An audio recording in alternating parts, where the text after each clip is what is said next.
Welcome back, y'all. This is the Bluechip Breakdown. I'm your host, Bull. It's time for our spring practice, day 12 news, notes, and thoughts for our Tennessee Volunteers. Please do make sure to like and subscribe to the channel. So we're still at the beach. I'm hoping that the internet holds up. I know that in the previous stream, it wasn't always the absolute best, but the audio was kind of coming through whenever the video wasn't. So either way, if there's some issues here, y'all please just bear with us throughout this whole thing. But there are some very positive takeaways, I feel like, from today's practice. And this is the last one that we're gonna get to actually see before the orange and white game. So, like we talked about before or earlier today, if y'all have access to getting to that game, if y'all could bring a camera and maybe film the whole game, that would be huge. But yeah, I am. I'm pretty excited for the most part with what Tennessee is going to be doing coming up here in spring, but also think for the whole season. You know, I think that the team's in a pretty good spot. There are some places that I would kind of point to and say, I don't know if it's quite there just yet, but we still have all of summer, y'all. I'm telling you, we got all of summer for us to get that right. So we're going to start right here with the injuries from today. So Braylon Staley is off of this list. That's good. His father actually told us before that he's not injured. I think he was just kind of taking a little bit of a break, which is definitely normal. You know what I'm saying? It's a long season. It's a long grind.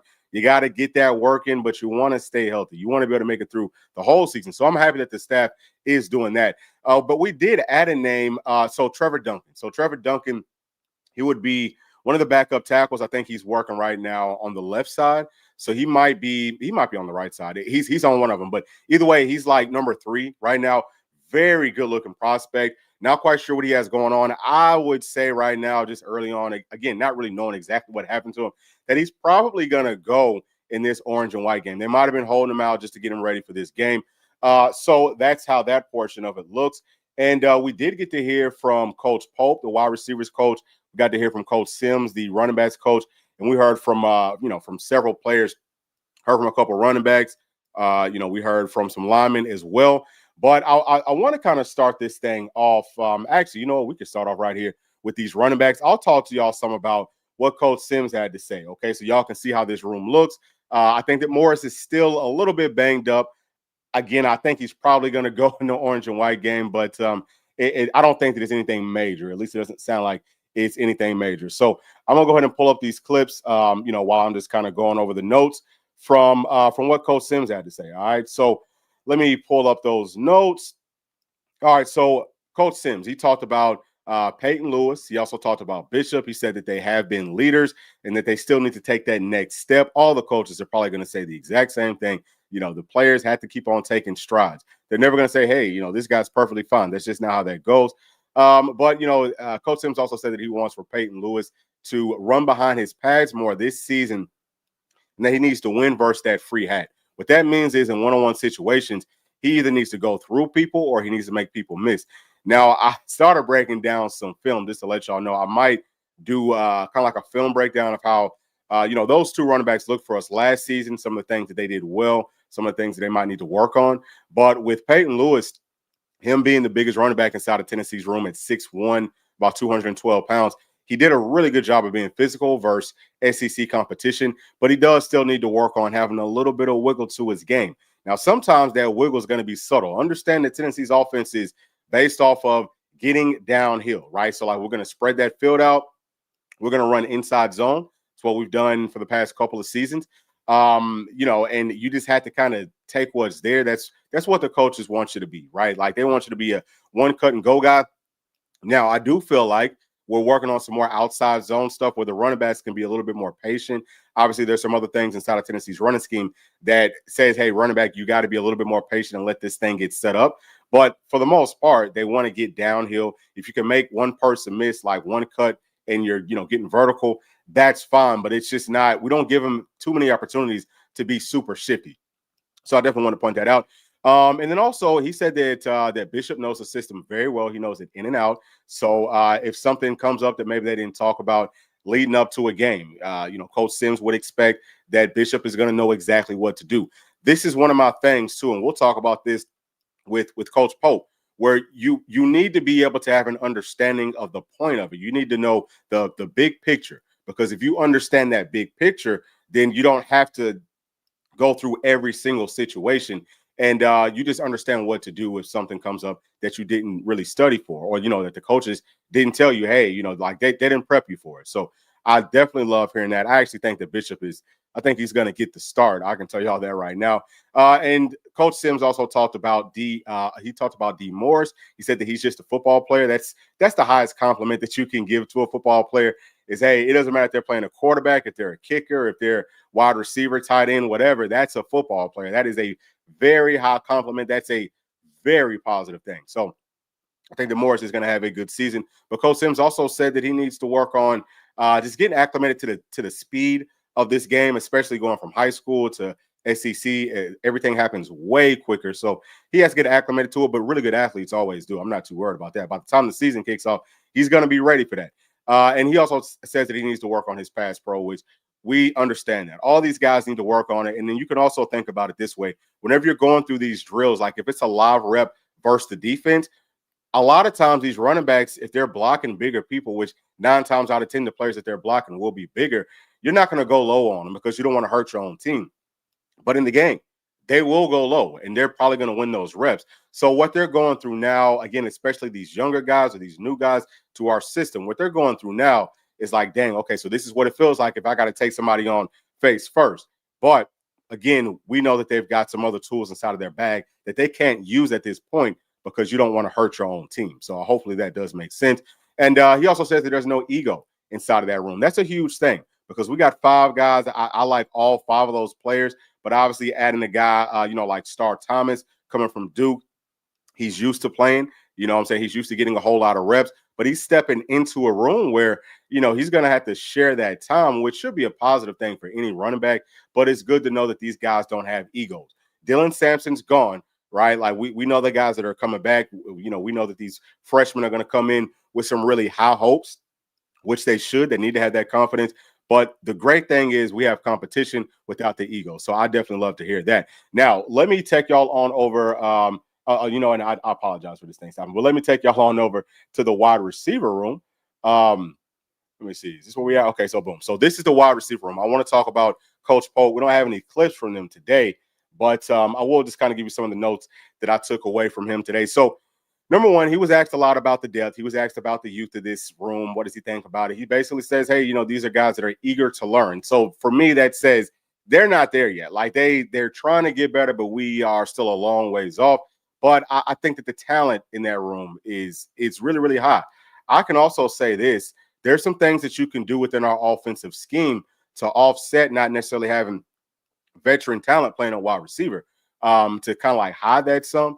But, in some ways I could maybe say, the team could maybe go as far as that wide receiver room can grow up. If they grow up quick, which I know that they're all dogs in there, their mindset's right. But they got to really, they got to really push one another, which it sounds like they are doing. It's just going to take those reps, take that confidence, building up, and just being consistent, showing up every single day. So I feel fine right there. And he also talks about Jefferson. And with Jefferson, he's basically saying that, he still needs to learn Tennessee's system, which does make sense. I mean, obviously he's new.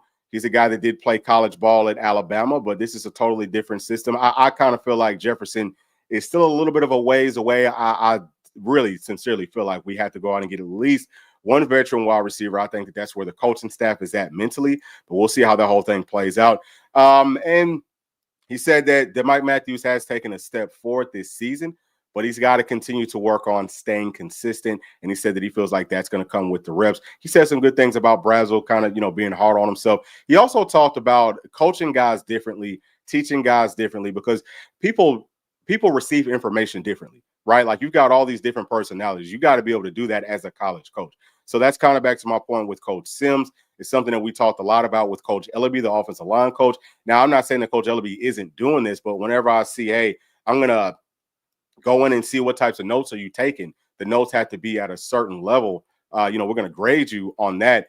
I'm just curious, is he also saying this? That's just a portion of it. It's not just about this note taking. It's about different things and different levels. So I think that Coach Polk, man, he's really hard on our players. He's really hard on those wide receivers. I don't know if people notice that as much, but I think that he's probably like on the same level as a Coach G or a Coach Chop, where we know that they're going to be really, really hard on those guys. So he is looking for that excellence, and I think that he's going to get it done this season with that room. You know what I'm saying? I think that he's going to be a hell of a coach. I think that he's done some really nice things. That I had some question marks before, but I think that he's doing a good job at this point, and I think the wide receiver room will end up being fine. Again, I think that the team will go almost as far as they take us. If they can take really big steps forward, then we're going to be fine. So outside of that, we got to hear from Star Thomas. That's the running back transfer from Duke. We got to hear from Bishop. Obviously, he played for us last season. He's a Knoxville kid. We got to hear from Tyree Weathersby too. So I'm not going to go through all of my notes because I did take some pretty extensive ones. But I'm just going to say, so for Star Thomas, he said that he's kind of trying to match what Dylan Sampson did last season. It's not just him. He said that the whole room is looking to try to replicate that, that's exactly what you should do. Dylan Sampson, on and off the field, love everything about him. I think he's a perfect role model for those younger players. I know that he's got a whole lot of things going on, but I'm sure he's going to be a guy that they can lean on. So that's huge for me. He also said several times that there's no egos inside of that room. So that's just kind of going back to Coach Sims's point. And, he talked, this was pretty interesting.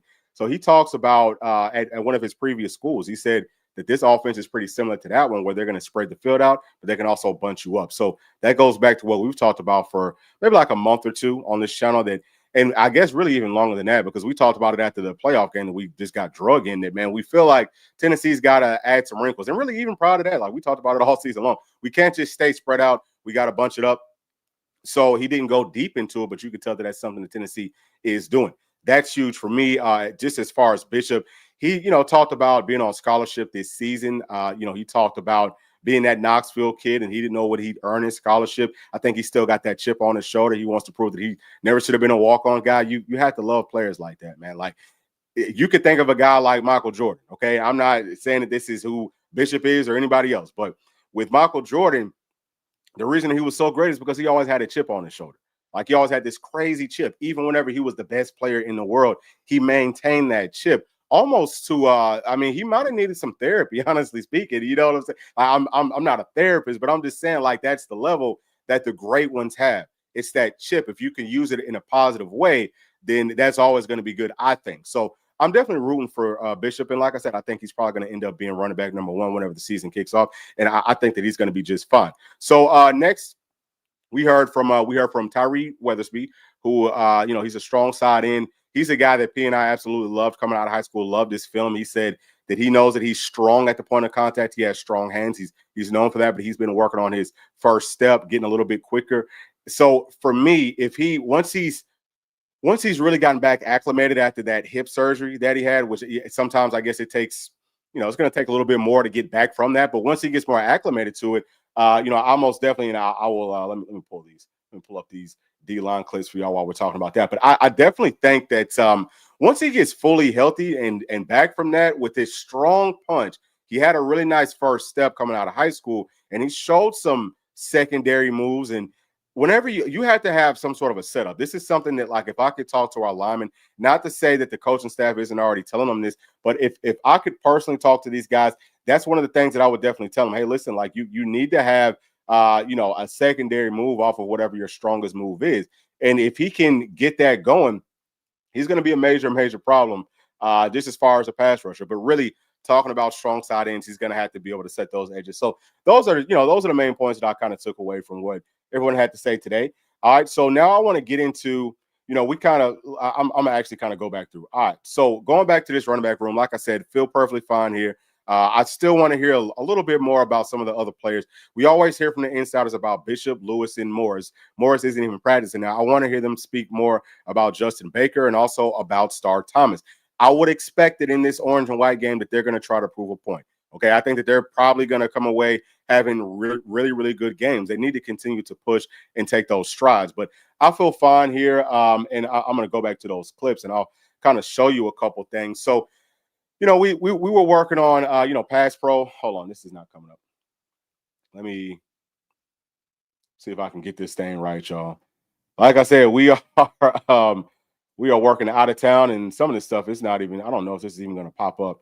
All right, so it might not pop up right here, right now. But either way, just kind of watching them going through drills, they are all very well put together. I think that they're showing some strength, like we talked about. They can't pull out all the bags, or they can't pull out all the tricks inside of their bag just because they're going up against their own teammates. So we'll see how it looks in a live game situation coming up here pretty soon. And obviously over the course of summer and fall camp and all of that, still plenty of time. But I think that we're going to be really, really good inside of our running back room. So next, with Tennessee's wide receiver room, Braylon Staley being back, that's definitely big. I think that all the, Mike Matthews, Staley, and Brazo, I think that they're going to be fine. We know the Boo Carter, sounds like he's been doing pretty good. Travis Smith, Rod Jackson, coach talked about them as freshmen coming in and, really pushing one another. And just to me, it sounds like they're just straight up dogs. And we can tell that they're going to have to grow up. And I would expect that they will. Let's go on to the next room. So tight ends. Let me see if I can get this one to pull up, man. I don't know what the heck is going on with there we go. Okay, so this one wants to pull up. Cool. All right, so we got the tight end clips. Let me get to some of these chats too, because I don't want to leave y'all hanging. All right, so let's get right here to I Bleed Orange saying that nothing wrong with a little bit of ego in a good way. 100%. And that's kind of like what I was talking about. It looks like this thing is freezing up too. But that's kind of what I was talking about with Michael Jordan. You know what I'm saying? He had a huge ego, but that's why he had a chip on his shoulder. Whenever you have a chip, there is some ego, but you don't want to have an ego in a way that it's like, it's hurting that room, right? So from Chris Carter. Okay. All right. Thank you, man. All right. Thank you for that. All right. And also saying or asking who's the fastest wide receiver in our group. I don't know, man. That's a good question. If you want to talk about those wideouts, I know that Mike Matthews, I want to say coming out of high school, he was clocked at a 4.4 laser time at one of those camps. So that's obviously blazing fast. I know that Braylon Staley, he's also really fast. He's probably a 4.4 guy. Brazo, he's really fast too. That's one of the things is that all the guys inside of that room have really good speed. Now with Travis Smith, he's a bigger guy. He's faster than you might think. He's probably not the fastest, but he's such a long strider. I've seen him. I've seen him in person. He's covering a ton of ground. So that's the biggest thing with our wide receivers, right, is it's about that speed. But as far as who the fastest is, I'm going to go with it's probably one of the three starters. It's either going to be Brazo or it's Matthews or it's Staley. It's one of those three. And if y'all have any inside information, actually, I'm going to see if I can reach out to somebody. And I want to know what is literally who is the fastest. Let me get this out the way. Let me come back up to this part of it right here. So from Big TSNSD is going on. Bull goes in depth, very appreciated. Yeah, hey, I'm glad that y'all like that, man. That's what we do it for. We want to bring y'all as much information as we possibly can. Also saying that Talk is Smith's going to be a dog 100%. There's no question. And you could tell he's one of those guys, just listen to him speak. You could tell that about him. And from my dog, Timmy G's going on, Tim, saying, what's up? Go Big Orange. You already know. Go Vols. All right, so let me get back to this tight end room. And again, I'm sorry that the clips and stuff it's not working. But what I've noticed with these guys is, number one, Brame had on a red non-contact jersey today.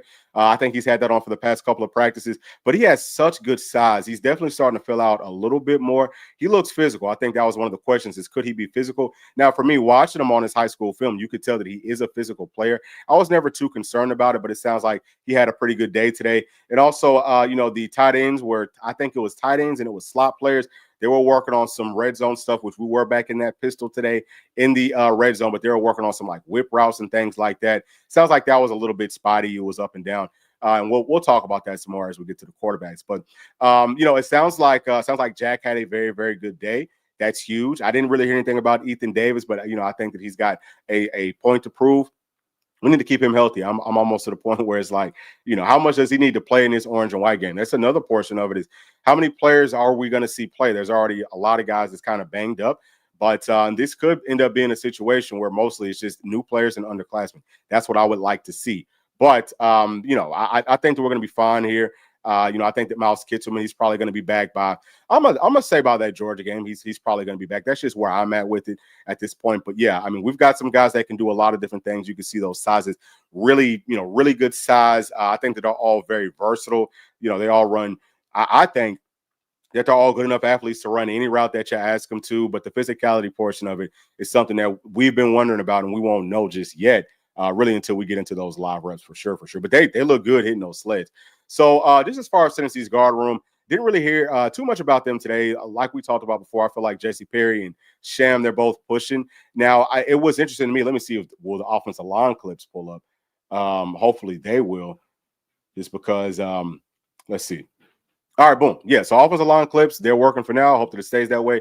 But yeah, I think that it's interesting because I didn't see it looked like maybe Sam Pendleton was working at center today. And obviously, we all know that we got him to play at guard or center, but primarily guard. And now this thing is freezing up on me again. That's crazy. And you know what? Y'all let me know. Is it freezing up on y'all's end? Because it might just be freezing up on my end and not on y'all's end. But either way, man, I feel great about this room. There's a ton of depth. There's a lot of different bodies. Wendell Moy, he's looked really good today.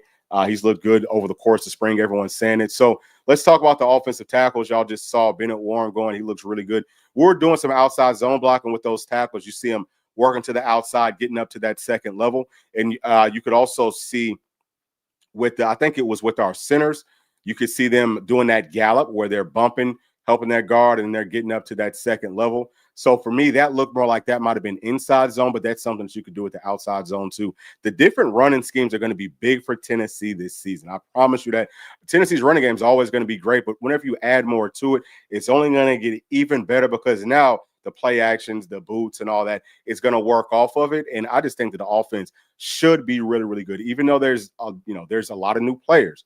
Okay, there's a lot of, I would say, maybe like unproven players. I think that we are going to be fine just based off of some of the different wrinkles that we have inside of our scheme. And our guys look really good doing it. I think that Larry Johnson just looks great. You know what I'm saying? I think that he just looks great. I think that Lance Hurd looks great. We actually heard from one of the insiders that at the tail end of practice, they were kind of watching and they were doing some, doing like offensive line versus that D line and some one-on-ones. And it sounds like it was Lance Hurd versus, I think it was Tyree Weathersby. Sounds like Lance Hurd won that rep. We also heard from Top that, he said that Lance Hurd is a guy that pushes him on a consistent basis. So while a lot of folks were hard on Lance Hurd last season, I think that we're going to see what he could really look like this year. But that's why from top to bottom, I'm just very excited about the entire offensive line. We're so deep in so many different spots. But I will also say that for me, David Sanders, doesn't he look good? I mean, I wish that I could get these daggone clips to work for y'all, but man, he looks to me, he's definitely picking up weight. I think that he's going to end up maybe playing at about 315, 320 pounds because he's picking up the weight so quickly and he's carrying it so well. He just would need to continue, I think, to work on getting stronger, playing offensive line. There's a lot of, the mental aspect of it. It's not easy, but he's a smart kid. Offensive linemen are typically going to be the smartest players on a football team. So either way, I feel fine there, and these clips still won't show up.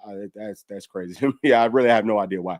But all right, so let's get to the next room. That's the centers. Like we talked about, I feel like William Satterwhite's going to get the start. Sam Pendleton, it looked like he was working at center today. I could be off on that. I did add Gus Hill to this list now. He's another one. He's a walk-on guy, but in the clips that I've seen, he's looked good. I think that all these guys really, we've got a whole lot of talent here. But I had to point to that freshman, man. Nick Moore is looking great. He's playing with some physicality. I know it's going to take him a while to get acclimated to learning all the different checks and the pickups of stunts, but he's going to get there. So I couldn't be any more proud of what we've done to build up the depth on this offensive line. From just everywhere. Everything looks really, really good. So let's talk about quarterbacks. So it sounds like Nico was really, really sharp today. Like we kind of touched on, we were doing some pistol in a red zone situation. And, we're doing some, bootlegs and kind of rolling out, I don't know why we didn't do more of this last season, but I think that I do know why we just didn't want to get Nico hurt by using his legs too much. But now that he's gaining that weight, which, I didn't see him too much today, saw him some in some of those background clips. But, if he can get up to about 230, 235, you love what we could do because he's already strong. He's tough. So using his legs in a red zone situation where, hey, he can either pass it, he can hand it off, or he can run it.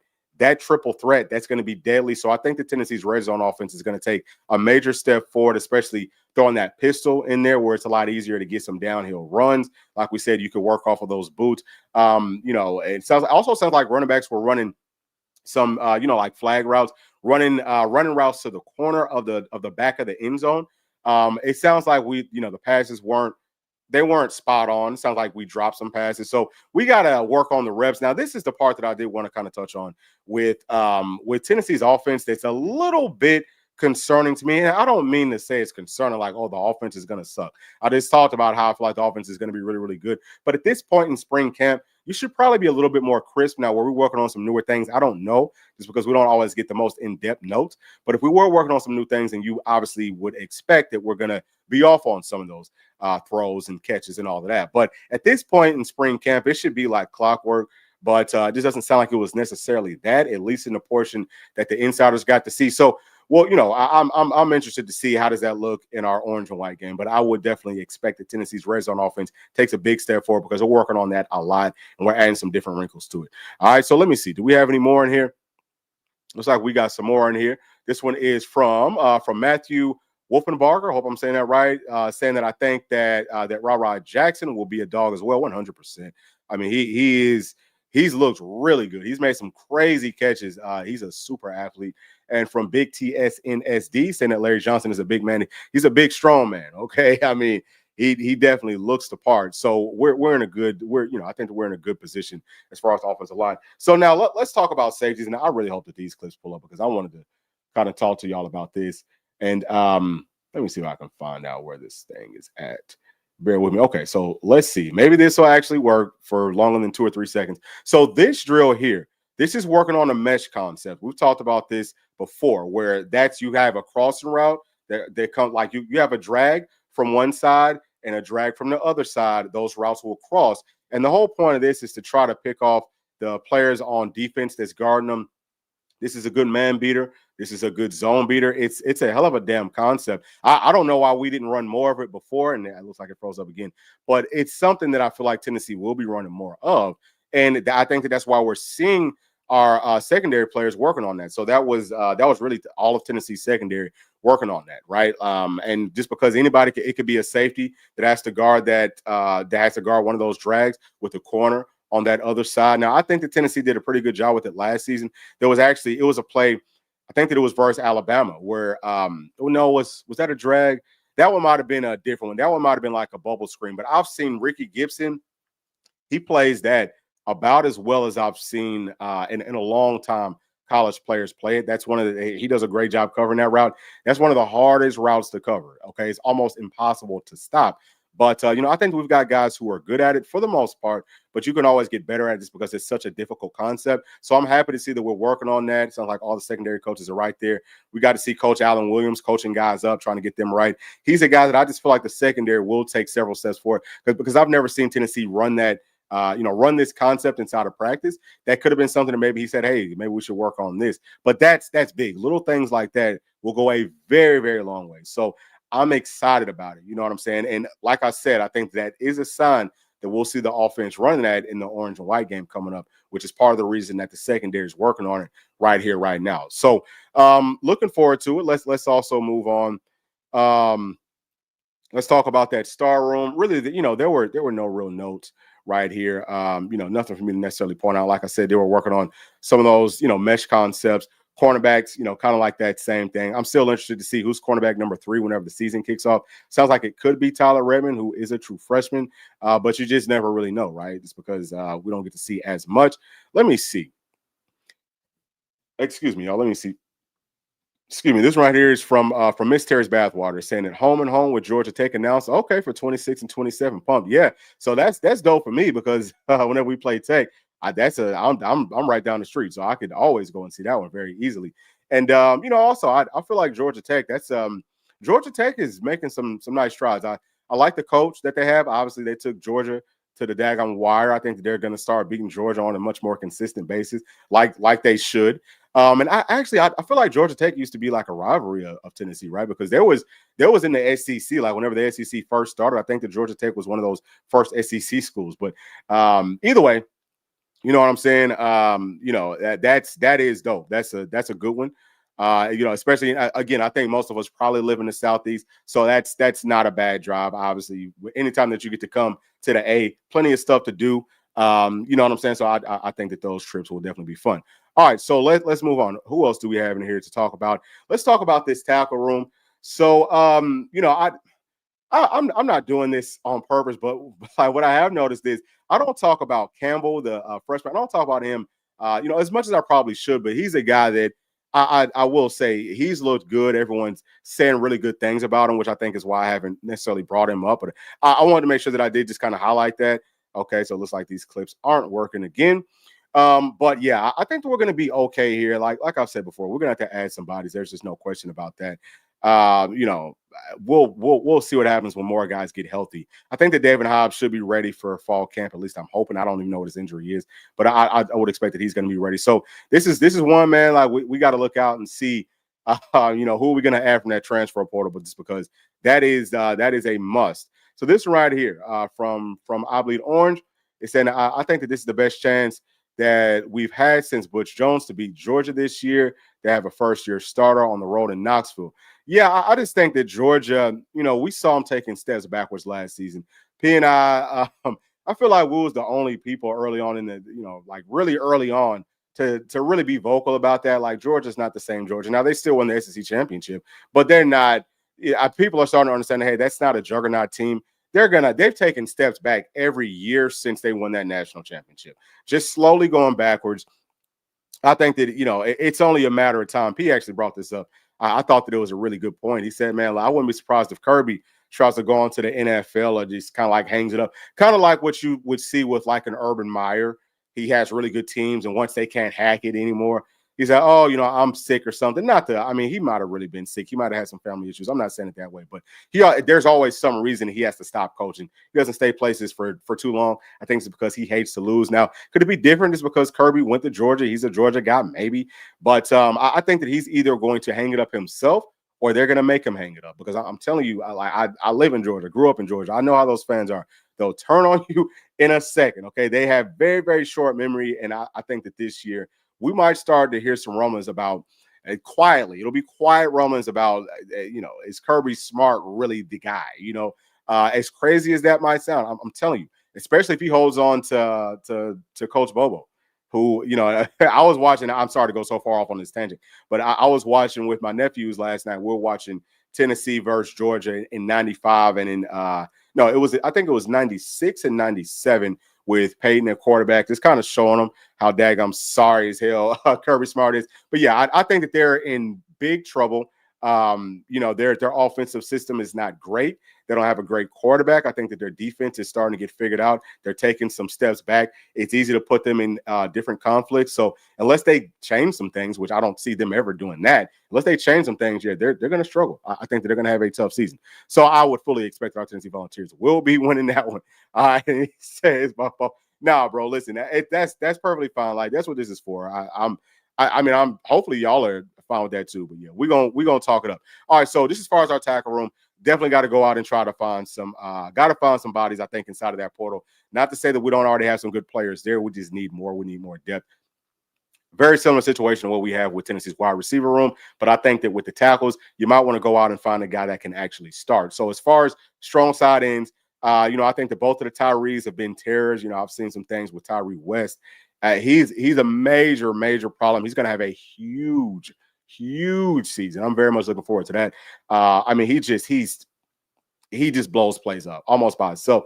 So we'll see, how does the depth look behind him. I think that Kellen Lindstrom's going to be going back and forth. I actually have him with the Leos now. How much is Don Bailey playing here versus playing at tackle? He's probably going to have to do some of both. Carson Gentle, he's looked pretty good, you know, so far. Again, just kind of going through drills and things like that. I think that from a size perspective, from a you know, speed perspective and all of that, from a strength perspective, he looks perfectly fine. So, you know, I feel good about this room. Now let's talk about Leos, because this is another big one. So like I said, I did move Kellen Lindstrom over to this room. I think that that's going to suit his skill set. Maybe a little bit. I don't know if I could even say it's going to suit his skill set better. It's more about his size. I think that it fits his size better. But he played some linebacker, like some stand-up linebacker when he was in high school, if I'm not mistaken. I think Carson Gentle did too. But to play Leo in Tennessee's system, you got to be able to play out in space. So I'll be interested to see how does he handle that. But as far as getting after the quarterback, I love his skill set. He's a guy that, you know, I don't feel like he gets talked about. You know, he doesn't get talked about as much just because, you know, he's had to get bigger. Okay, like he's had to get bigger, but now playing at Leo, he's at a perfect size. So he could be a guy that really steps up for us. But I heard that Joshua Josephs has been doing some great things too. You know, Jordan Ross, he's a guy that we're expecting a huge season from. You see all the, you know, kind of like banged up players, but all these guys, okay, these are all guys inside of this room. So you know, I'm excited about all of those things. But you know what? That's really pretty much it, just for all the notes that I have. off of this last day that we're going to get to see of spring practice. Again, I think we have 2 more days. The next practice is probably going to be like a walkthrough on Friday, or it might, yeah, it's probably going to be a walkthrough on Friday. Then we got the game on Saturday that starts at 2. But I'm just curious to see what the format's like for it. That information might actually be out there. I haven't seen it just yet. But I'm thinking that we're gonna have something really, really nice. My biggest question would be how does the new offensive scheme look? Have we changed up anything from a scheme perspective with our defense? Because our defense, it's so versatile, it's so multiple that we can pretty much do anything. And it sounds like everyone's picking that up pretty well, especially those, newer players.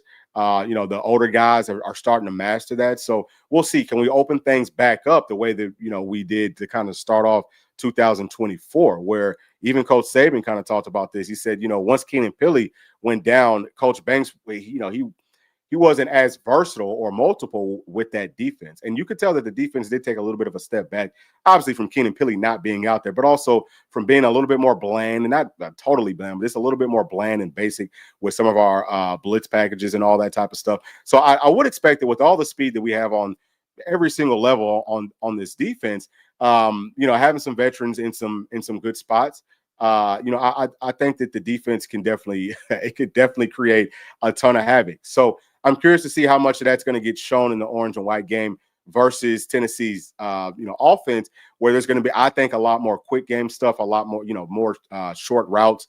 But yeah, I would think that this is going to be an offense that lets playmakers make plays, which is big. Keep it simple, keep it kind of basic. Let those young bucks go out there and do what they know best, which is daggone ball out. You know what I'm saying? So I feel great. I honestly, I do. Obviously, like I said, with the offense kind of being a little bit off today, that sometimes that will happen. It's a little bit concerning that it's happening later on in spring practice. But as long as we can make up for it and have a strong finish to this whole deal, and look forward to the summer and all of that, and everyone's kind of locked into, hey, we're expecting to win a national championship and putting that work in, which is kind of where I feel like everyone's at, then yeah, I think that Tennessee is going to be just fine. Some people are saying, hey, Tennessee's only going to win 8 to 9 ball games. I don't think that that's true. I think that this team, I think that right now at this point we have a higher ceiling than we had last year, just because I think that we have more talent on this roster than we had last year. We still have to fill, a couple of holes here and there, but yeah, I think that we're going to be fine. Let me get to some of these last ones. Right here. Okay, so this one right here is asking when is the spring game this Saturday? Yep, so it's going to be this Saturday at, I think it's at 2 p.m. It's either 2 p.m. or it's going to be 2 Central. And from David Speaks, what's going on, David? Saying that if they get a starting caliber wide receiver in the spring transfer portal, is that a concern for our offense?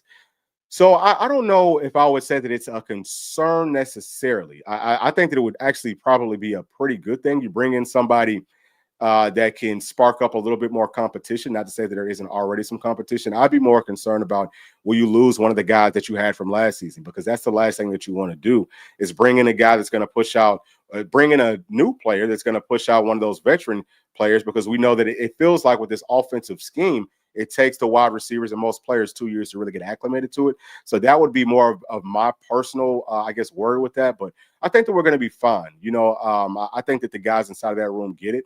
I think that they understand that, hey, we've got to bring in some more talent.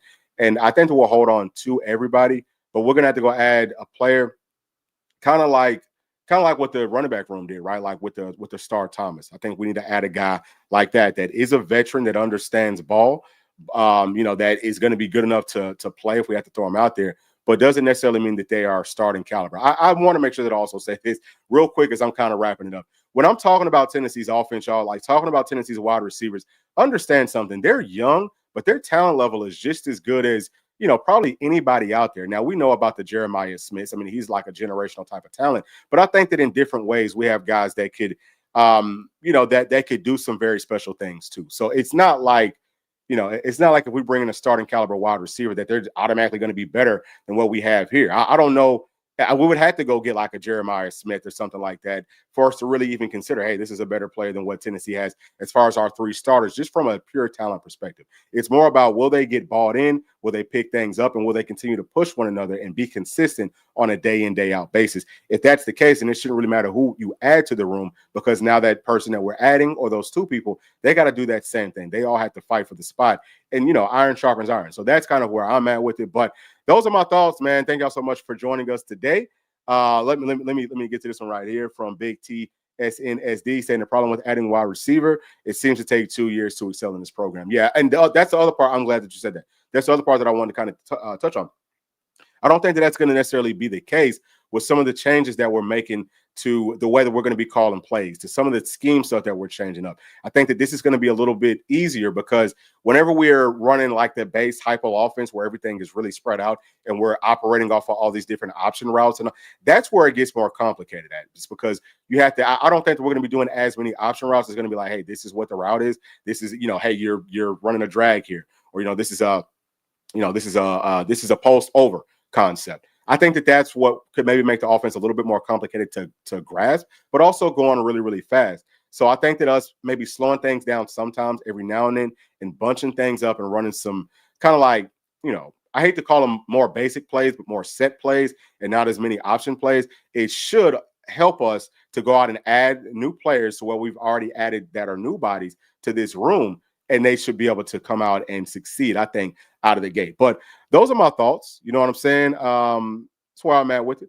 All right, so yeah, Peyton was a productive 1 year guy. Yeah. So are you talking about Peyton Lewis? Yeah, I think that's are you talking about Peyton Lewis, or are you talking about Peyton Manning, David? Yeah, I thought that Peyton Lewis had a very, very good freshman season as a running back. But I also think that Peyton Manning, he had a pretty good first year too. But, you're always going to kind of go through those lumps whenever you get into a new offense. Oh, okay. Yeah. Yeah. Well, I mean, we'll see how things, we'll see how things kind of like play out with it. But I think that we are going to be fine. You know what I'm saying? I just think that I think that we've got the correct type of people from top to bottom on this team. But that's going to be it, y'all. I'm about to try to go get on this beach, man, spend some time with the family. But again, thank y'all for joining us. Please do make sure to like and subscribe to the channel. And we'll see y'all on the next one. Thanks. Peace.